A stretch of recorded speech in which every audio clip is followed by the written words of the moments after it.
les jeux d'argent à la lumière du message du temps de la fin. Michezo ya pesa kwa nuru ya ujumbe wa wakati wa mwisho. Parce qu'il y a beaucoup de gens qui sont en train de pleurer aujourd'hui. Kwa sababu kuna watu wengi ambao wanalia hii siku. On a bouffé leur argent. Aseme wamewakula pesa. Le trading a bouffé leur argent. Trading imewakula pesa.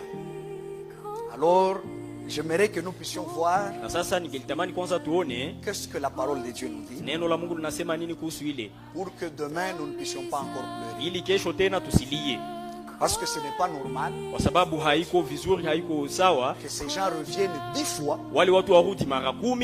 Et ils trouvent toujours des gens qui les escroquent. Na banapataka tu batu benye bataibia pesa. Ce n'est pas normal. Haiko kabisa kawaida. Alléluia. Amen. Dans Genèse chapitre 3. Katika Mwanzo 3. Le verset 19. Mstari wa 19. La Bible nous dit ceci. Biblia inatuambia hivi. C'est à la sueur de ton visage que tu mangeras du pain. Kwa jasho ya uso wako utakula mkate. Jusqu'à quel jour? Mpaka siku gani? Jusqu'à ce que tu retournes dans la terre. Mpaka utakaporudi udongoni. D'où tu as été pris. Mahali ambapo ulitukuliwa. Car tu es poussière. Kwa sababu wewe ni mavumbi. Et tu retourneras dans la poussière. Na utarudi kwa mavumbi.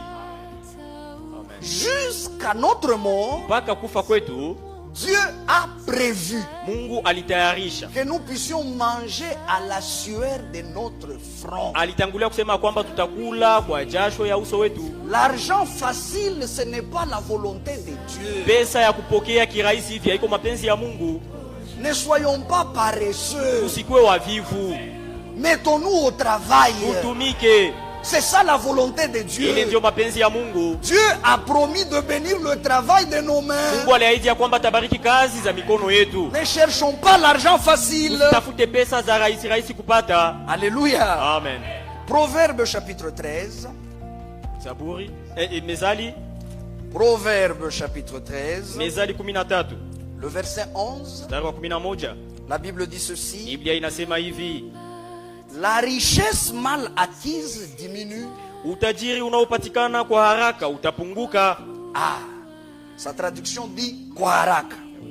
La traduction Semeur également dit une richesse trop vite acquise. Yani mali ambayo umepata kwa haraka se dissipe, inapunguka. Mais celui qui amasse peu à peu l'augmente. Lakini mwenye kukusanya kwa njia ya kazi atazidishwa.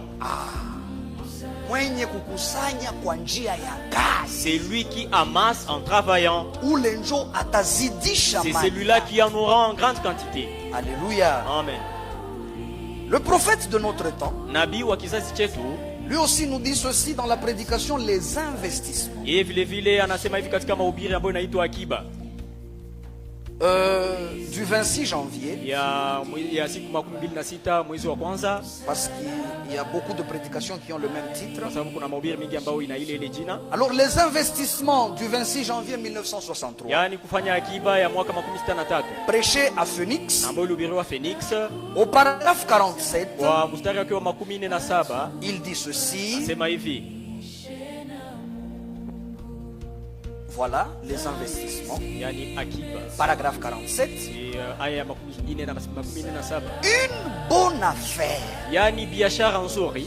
Ou plutôt un bon homme d'affaires. Ama mtu wa biashara mzuri devrait se garder de jouer au jeu d'argent. Angelipashwa kujilinda kucheza michezo ya pesa. Ne jouez pas au jeu d'argent. Usicheze michezo ya pesa. Vous allez perdre. Utapoteza. Amen. Vous allez perdre. Utapoteza. Et vous avez perdu. Na mulipoteza. Parce que vous n'avez pas suivi le conseil. Kwa sababu mkufuata ile shauri. Ne jouez pas au jeu d'argent. Usicheze michezo ya pesa. Vous allez perdre. Utapoteza. Vous ne pouvez pas gagner en jouant au jeu du hasard. Hawezi kuwina wakati unacheza ku michezo ya kubahatisha. Tu mets l'argent, unaweka pesa, tu ne sais pas à qui tu le donnes. Haujui unampatia nani. Le jour où il va se perdre, tu ne sais pas à qui tu vas réclamer. Siku pesa inapotea hujui nani utamuomba pesa yako. Ça c'est le hasard. Ile kabisa ni kubahatisha. On ne peut pas mettre son argent dans de telles choses. Hawezi kuweka pesa yake ndani ya mambo yale. Il dit ceci, Anasema hivi, avec ces jeux d'argent, kupitia ile michezo ya pesa, à un moment donné, vous êtes pauvre, kwa wakati fulani wewe ni maskini, après, vous êtes un homme riche, baadaye unakuwa mtu tajiri, puis vous redevenez pauvre. kisha tena unakuwa maskini. Vraiment. Écoutez ceci, Sikilizeni hiki, les jeux d'argent, michezo ya pesa c'est une maladie. ni ugonjwa.